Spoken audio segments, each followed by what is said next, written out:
And that whole philosophy, what the ego is versus the authentic self, is I teach in my empowerment boot camp called Oh Come On Get Real. And what I teach as well is that the bridge between the two is authenticity, and it's getting in there. It's not about denial. It's not about sweeping things under the carpet. It's not about having, everything is great and this positive attitude about life, because that can be denial. It's about really getting real first. You have to get real first. John Bradshaw has an amazing quote about doing the pain work, the original pain work, the ego work, because if you bypass it into this spiritual realm of, everything is divine, and you're not doing the work to transform, to live that way, and you're not learning how to abstain from all this seduction of the ego. It's so seductive. It's so amazing. It's so creative. It's creative. It's an amazing part of ourselves that has learned to keep us safe.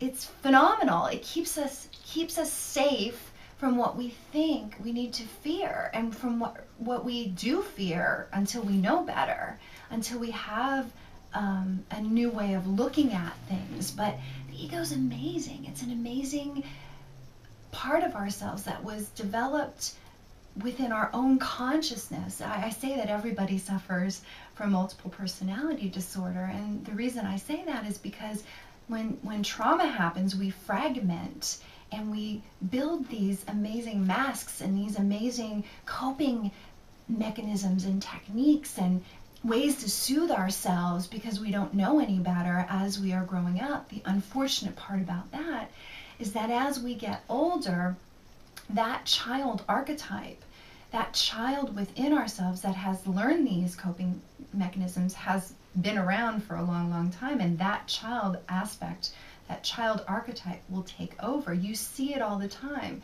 You see how adults act like children. They're irresponsible. They throw temper tantrums. They're talking about people behind their backs, and not, they're victims, and the irresponsibility especially shows up. I wrote an article once called, adult children, or adult, it escapes me right now, something about adults throwing childish fits, or children running around in adult suits or adult bodies, or but we can look at the state of humanity, and we can look at a lot of people in regards to being very childish.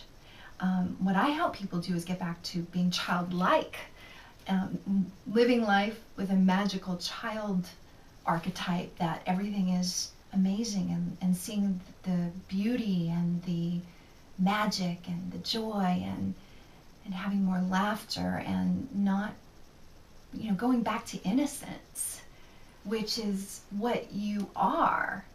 We don't know what's going to happen tomorrow. There is no way that we can know what's going to happen tomorrow. And this part of ourselves plans for things to go wrong, and really doesn't enjoy the journey. So back to where I started from, it's really the people who coach with me have to be willing to go in this direction, have to be willing to be uncomfortable, because I will interrupt people when they get into drama and they get into story, and they're enabling this aspect, this ego aspect. And I help people to become aware and to wake up to another way of being. So there's a lot of times where I will interrupt people and stop them, and it takes a strong person. I call all of my clients spiritual warriors. It takes a spiritual warrior in motion to do spiritual work in motion, which is my acronym SWIM, and that's what I really help people do. I help people swim in their lives and not sink, which I do have a group as well called SWIM, and that can be that can be a little bit in your face too, as far as really getting into the root of your triggers organically.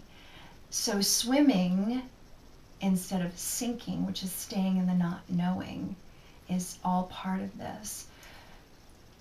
In a nutshell, if I may get back to that, or if I may use that analogy, just made me laugh for some reason. The coaching that I do is, it starts off on a weekly basis, 90 minutes, one time per week.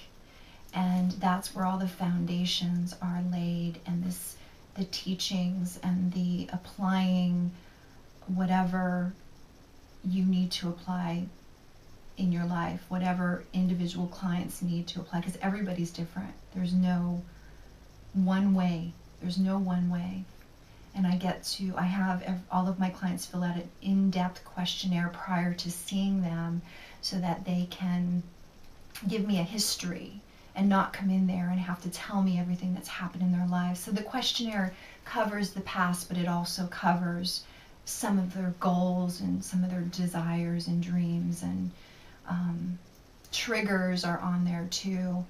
And then we start the process, and everyone has a notebook or a binder that they use, where they have tabs where we trace triggers, limiting beliefs, actions.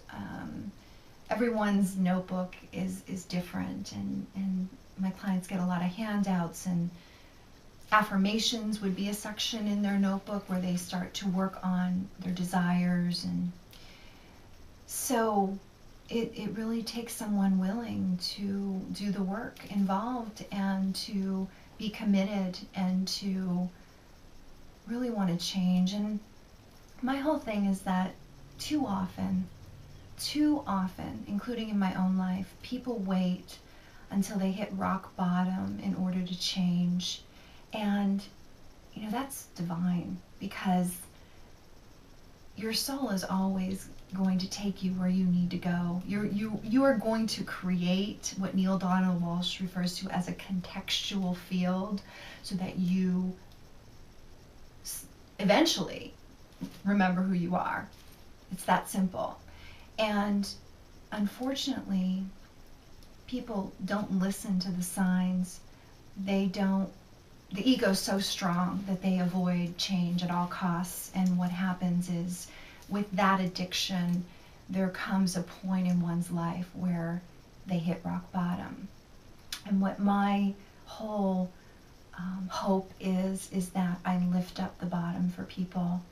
I start working with people before it gets that bad, and that they see that there's this other way of being in life that's worth a shot, and start to learn that there's it's a complete paradigm shift.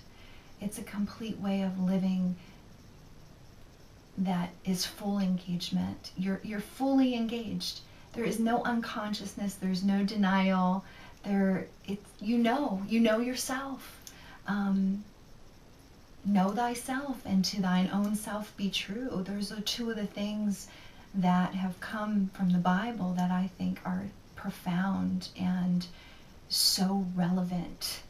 And the other thing too is know thyself. It's like, a lot of people don't understand that we have two aspects of consciousness, that we are this authentic self and this ego, and they are polar opposites.